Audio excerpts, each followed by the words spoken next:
Alright, by far will be the best string layout, even exceeding my piano that I've done to date. Case still isn't 100% finished yet. I decided to do this shit because it requires some sawdust and woodworking, and I just drilled out all these new guides while sitting on the instrument today. So I figure it might get a few bumps and dings that I will have to retouch on the way. So letting that sit until I'm done doing what I'm doing here. And after I get all these layouts complete, I can pop all this shit off and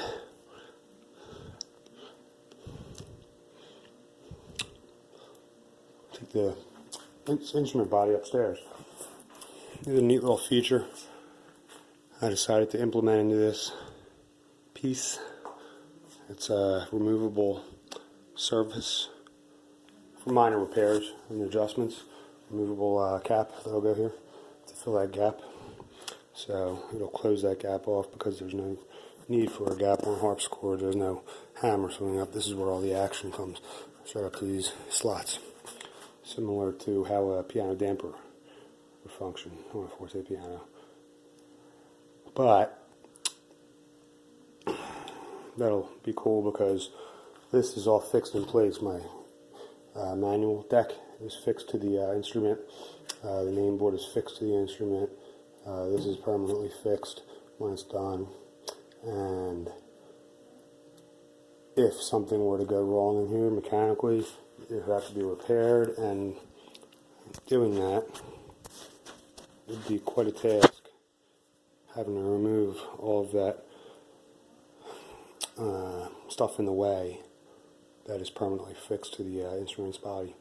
Therefore, this will be just set in with 2 screws on either side and easily removed for, if you need to get in there and see what's going on with the jack. If it's sticking, you can play it and see what's going on, and then pull that shit out and make adjustments. Very nice feature.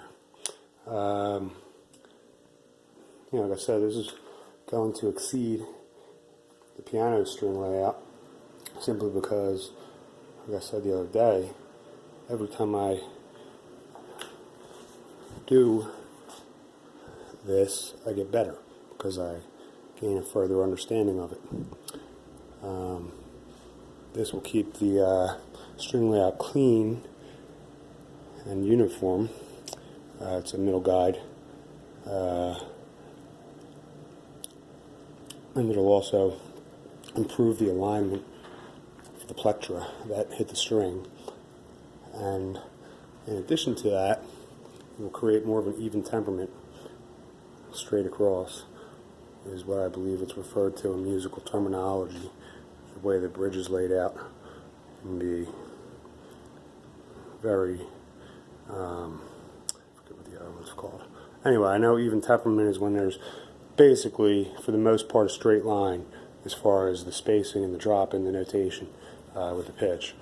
And that's what that will also create, giving it a more uniform sound as a result.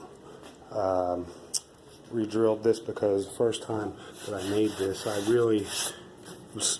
didn't really understand the mechanics of it too much until I completed it and tested it out. I said, oh, okay, this could be better if that were done. This is messed up because of that.